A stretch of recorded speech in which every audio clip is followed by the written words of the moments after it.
the City of Eugene has a new technical advisory group to address some of the city's financial issues and see what solutions or recommendations they could come up with. And they shared those recommendations recently. I want to take it back maybe a decade or two ago to where you think the problem started. What were the factors that led to the city having these budget deficits or shortfalls? Mm-hmm. When we think about the budget gap for the city, we're really talking about the general fund. So we have many funds across the city with fund accounting. So all of the other funds are restricted for a specific purpose, such as capital funds, debt service, special revenue funds for our levies and community safety payroll tax, and other items.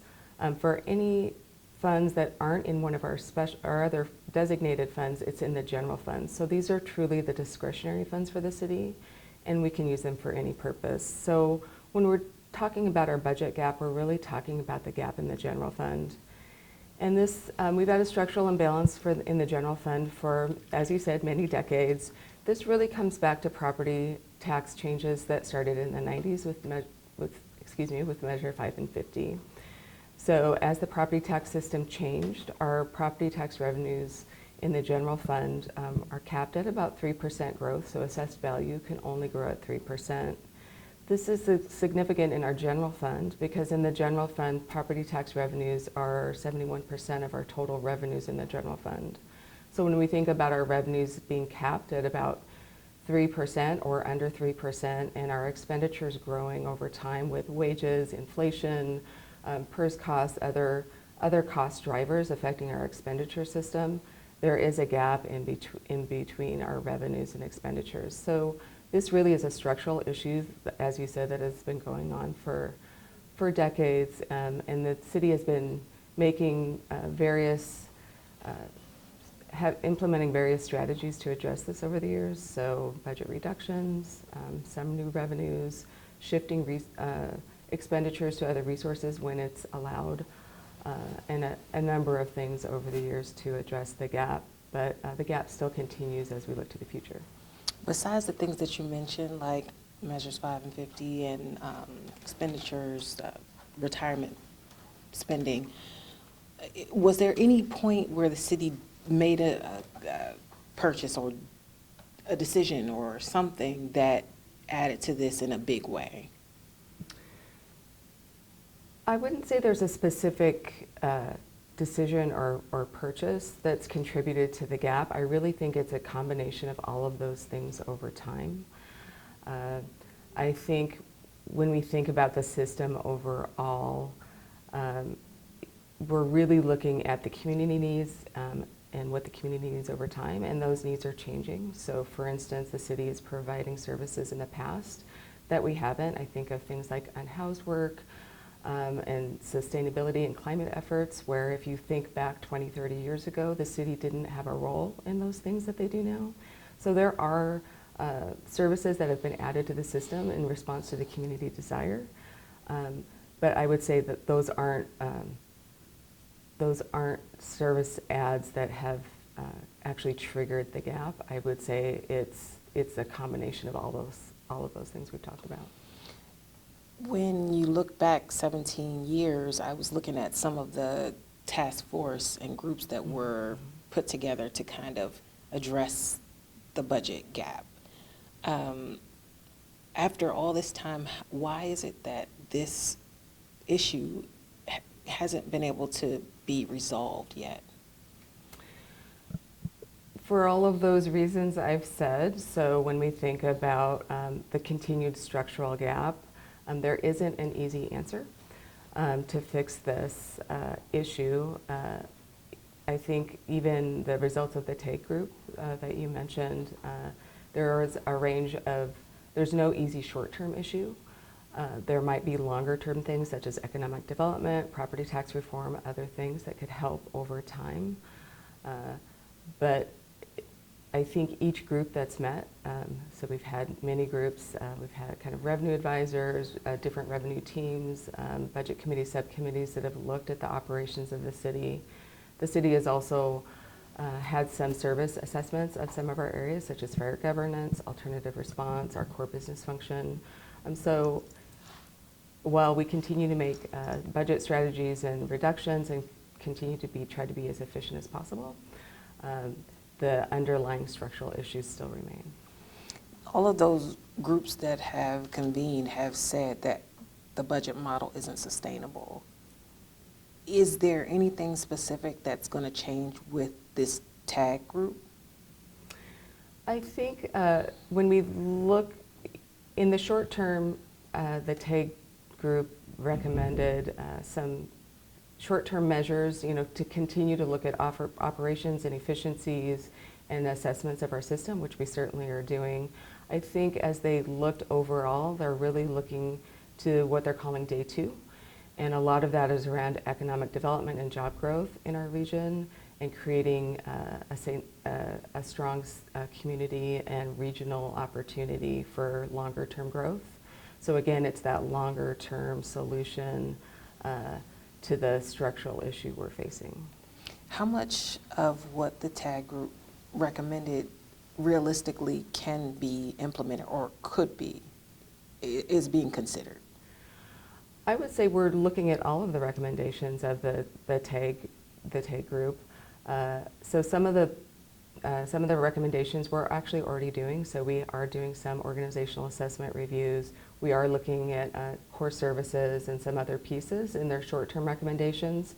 Some of those elements will be part of our long-range financial planning sessions with council. So next steps as we think about taking those TAG recommendations that were provided to council in February.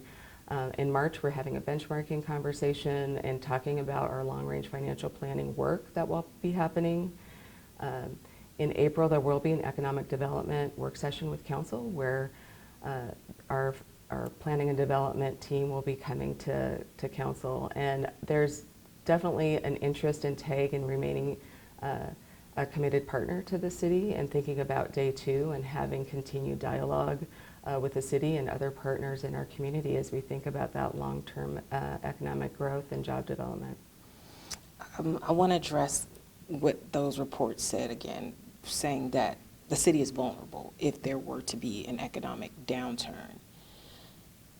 If Measure 5 and 50 never change, the state never gets around to that, what revenue streams or new revenue sources might the city consider? We have considered many revenue sources over time. We've had many of those work groups that have looked and made recommendations. One of the recommendations from TAG was to first look at operations and efficiencies, and then when we look at revenues to be really targeted and have those maybe be a bridge in the short term to longer term economic development. So the revenue choices haven't really changed in some of those reports. Depending on what the specific funding need was, we would look at the potential revenue options and then bring something to council that could help address those needs in the short term. And residents might not be the biggest fan of this question, but you almost did make some big cuts last budget cycle. Public outcry happened.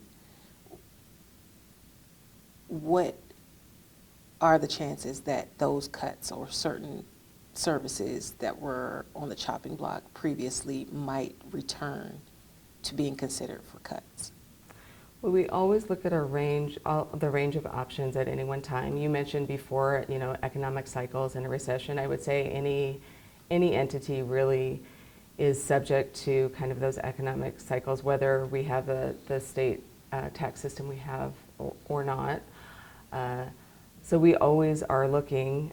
We can't guarantee in the future that just because something was considered before, it won't be considered again in the future. Of course, we would need to understand the depth of the reduction we needed and what else is happening kind of holistically with our community and what the needs are. We look across our organization to try to make the most judicious reductions when we're in times of economic distress. So I would say as we look to the future, we will continue to evaluate our system as we go forward and when reductions are necessary. I've heard the opinion that the City of Eugene's budgeting, its process is, the word I get is reactive. What do you say to residents who feel like we're consistently being reactive rather than proactive? I think, our former city manager, Sarah Maderi, she was trying to move us into more of a strategic rhythm with our cycle. So, I do believe we've made progress in the last few years. So we have a strategic plan. We've reinstituted our community survey. We're tying those things into how we budget. And so as we do that in our long-range financial planning work that we're going to have with our city council this spring and summer, it's really a targeted effort to move us into more of a proactive stance so that we can be more proactive with our budgeting and as we look with how we provide service to the community. We do live in a really fast-changing world. So, lots of things are changing, whether it's regulations, technology, AI. So we're always adjusting and shifting as we look to the future.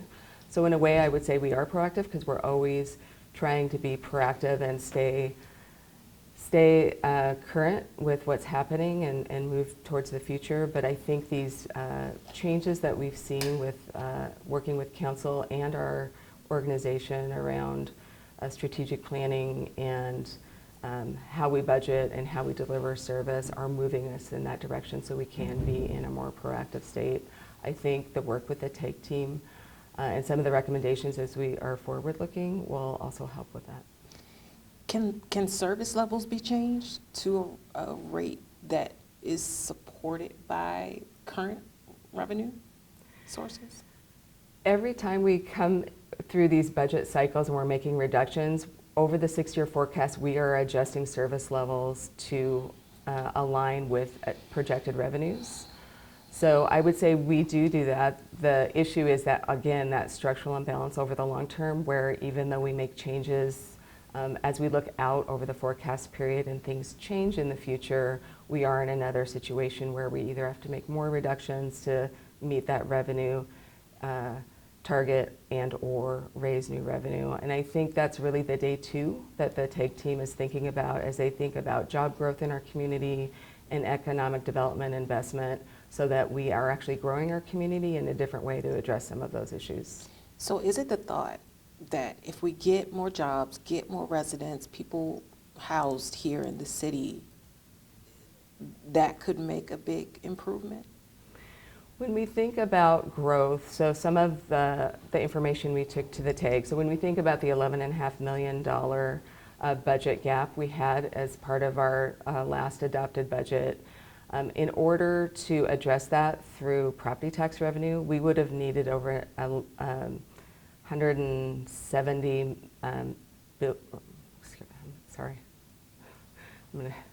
we would need $1.7 billion in new value added to the city. So we're talking 6,800 median volume homes or another University of Oregon. So when you think about the level of growth that's needed to raise property tax revenue, we can't do that in the short term. That's really a longer term piece, and part of that is jobs, and part of that is part of that is jobs, and then part of that is also thoughtful growth in the community to address those issues over the longer term. 6,800 homes just sounds insurmountable when you look at the pace of housing going up currently. What's realistic? What can solve it? I think that's the day two work with the TAG, and when we think about economic development, there's the regional corridor that's been talked about, working with our partners, so the university, other governments, the business community, so really having a targeted strategic approach as we look to the future. When you look at the TAG report, they're saying a modest growth of 1% over a 10-year time period would actually help turn the dial, and I think that potentially could be a conservative a number. So I really think that's part of the day two work is kind of digging into that more with our partners to understand what can we do as a community and what's possible. So a lot of these conversations really are connected as we think about housing and growth and shovel-ready development in our community. I want to address the budget process. Mm-hmm. First, who is responsible for the main numbers part of this, putting together the actual numbers in the budget, like line by line? That would be the finance folks in the organization. So we have a team in central finance on my team, and then we have finance staff throughout the organization. So the process is led by the budget team and the finance and through my position, and we work with the executive team. The city manager is actually the budget officer for the city, so we work closely with the city manager and the executive team on direction, but as far as the numbers and putting together the document and balancing all of the funds, that's really the finance staff throughout the organization. How many people are on that staff, the finance staff? When we're looking at budget, there's probably 5 people centrally, but there are people across the organization, and so each department, we have 6 departments, each department has a department budget manager, but they work with their analysts and their program managers out in each department to put the programs together and make sure the funds are balanced and the numbers tie. And then the council brings together these volunteers for the budget committee. What is the budget committee's role in all of it? Right, so the budget committee is actually authorized by state statute, local budget law, and so by statute we're required to have a budget committee. The budget committee is the 8 elected officials, so our city councilors, and an equal number of community members who are chosen by the council. The citizen members serve 4-year rotating terms through the cycle. So that group receives the city manager's budget message. So the proposed budget is presented usually in the April before the budget is adopted, and then they receive public comment. They ask questions about alignment with the strategic plan and the council priorities and policies, and then they. If they choose to, they can make recommendations to council to modify the budget, and then ultimately the city council will receive the budget, have a public hearing to hear from the community, and then adopt the budget. We do need the budget adopted by July 1st of the new biennium so that we have legal appropriations to operate. So these volunteers, they don't have to have a background in finance? No, we have a range of community members. Just like for all of our boards and commissions across the city, there's a process where they answer some questions and have an interview with council if they're selected. So we have a range of community members with a wide variety of background that actually participate on our budget committee. And when does forecasting for the next biennium start? So we're always forecasting. So we're always looking to see what major changes. There can be legislation that changes. We can get new inflation numbers from the state economist. We get property tax information in the fall. So we're always looking at major drivers to see what's happening. But there are main times where we do major forecast updates. So usually in the fall, after we receive property tax information from the assessor's office each year, and then oftentimes in the spring. So for instance, the council will be receiving a financial condition update as part of their long-range financial planning efforts later this spring. So we'll have a major forecast update, financial condition update for the general fund at that time. Have you seen the stormwater fee increase be effective with this current budget? Yes, that was definitely a strategy. So by raising the stormwater fee, we were able to raise the revenue to transfer the eligible parks and open space expenditures from our general fund into the stormwater fund. That is a 6-year limited duration fee increase, the way the ordinance was passed by council. So yes, that has been an effective way to be a strategy in the short term to help alleviate the budget gap in the general fund. How much of Eugene's budget growth over the last 10 years has come from personnel cost versus services?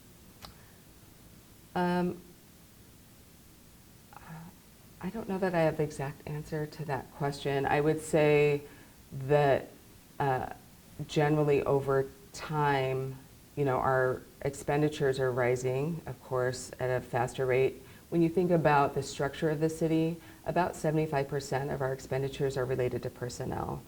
And that is because we're a service organization. We provide service to the community, and it takes people to do that. So it is a large part of our expenditure set is actual personnel costs to provide for people providing service. And another question on that, how often has the city used one-time funds to cover ongoing expenses?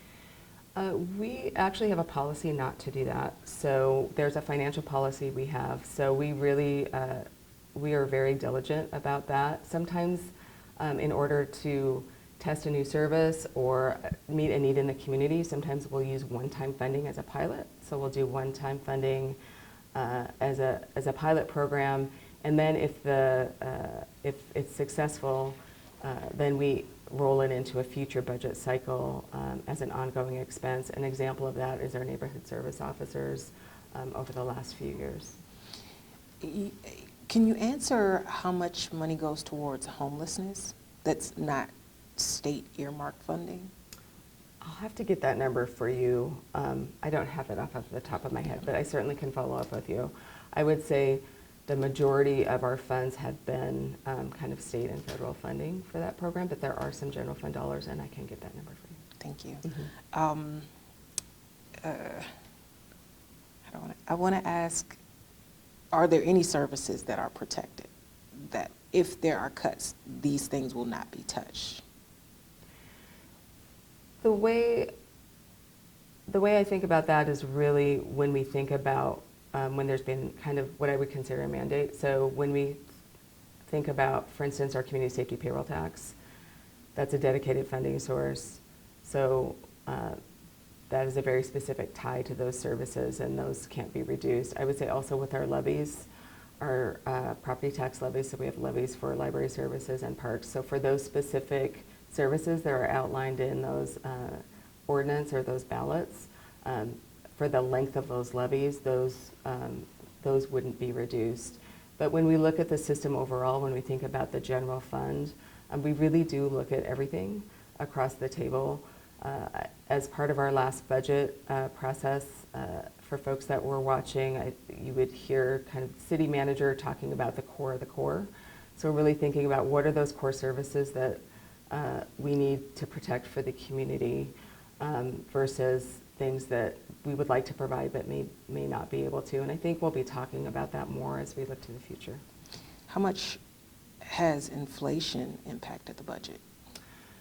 Inflation has impacted quite a bit. So coming through the pandemic, as we remember all through this time, we've, with all of our other budget issues, coming through the pandemic has been challenging. Inflation, of course, was very high coming out of the pandemic, and that has a significant impact on contracts, the cost of goods and services, and so forth. We do tie to the state economist's inflation forecasts, and so we like to see those, of course, in the 2%. But anything spiking over that can really have a significant impact on our system and our service provision. Can you say how often your budget process or budget is audited? Yes, we actually are audited every year. So we have a biennial budget, which is a 2-year budget, but we are required to have an external annual audit every year. Our external auditor is Baker Tilly. And so they come in, our fiscal year closes June 30th of each year. Staff prepares work papers, and then the auditors come in and ask questions and do testing through our audit process. And then each December or January, the council actually receives our annual comprehensive financial report, or ACFR. And so they received that this past January. We had an unmodified or clean opinion, and so this is the highest level you can get. That's what every jurisdiction would like. It means that you have financial management. It indicates creditworthiness to our partners and our bondholders and others. So we do have an annual audit every year. What would you say you already knew that was in the TAG report? I think you touched on this briefly, but what are some of the things when the report came in, you said, oh, we're aware, we know this already? Oh, for sure. Some of the things they recommended, such as service reviews, continued looking at operations and efficiencies, some of those types of things we're already in the process of doing. So I think it just validates the work we're already doing. Some of the things that I would say that they recommended we do that we are looking to do would also be education. So I think the TAG group found great value in understanding kind of the environment the city operates in and the regulations and the constraints that a private business might not have. And so helping us or encouraging us to tell our stories so that our community understands some of those impacts as we look to the future and have some of these conversations. So we certainly are looking to provide more information in a digestible way to our community as well. I think looking at the advisory group's report, something that stood out as like, this is pretty ambitious. 10,000 jobs. It seems like a lot to accomplish. Is it something the city could realistically do? I think for the day two work where we're thinking about jobs and managed growth, I think that really is a larger regional effort.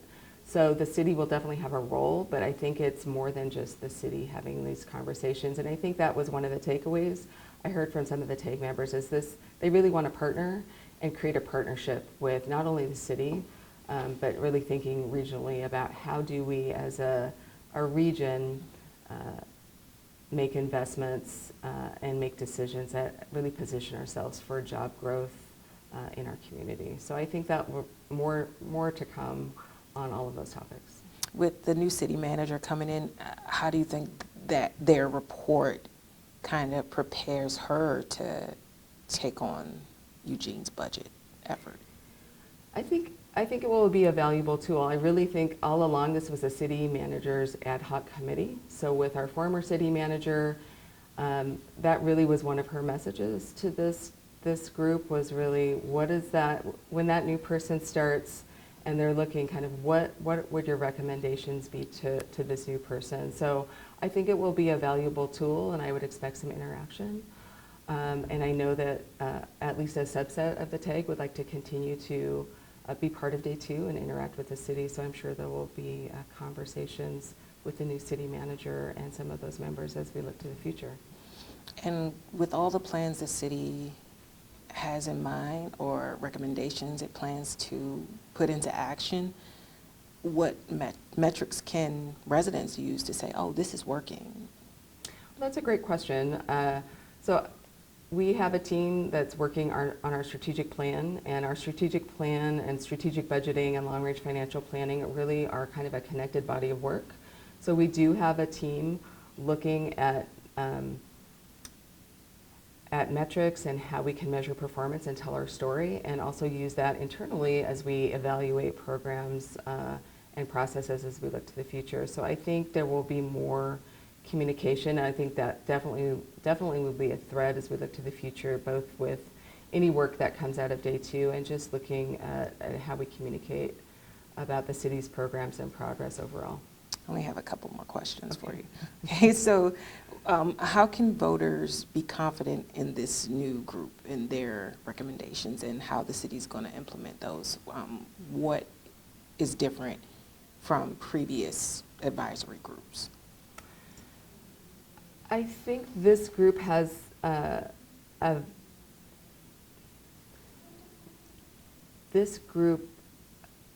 is invested in the future of our community and really wants to partner with the city and with the region. So this feels a little different maybe than some of the other groups. Some of the other groups we have really had a specific purpose, such as for this issue, recommend a revenue source, and really was kind of had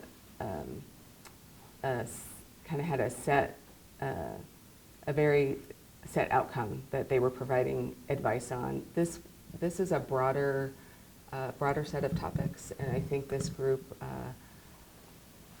is very invested and wants to ensure that our community succeeds. Shared prosperity was a word or a phrase they used a lot as they were talking, really thinking about the future of our community and how we can grow and thrive as a community and improve as we look to the future.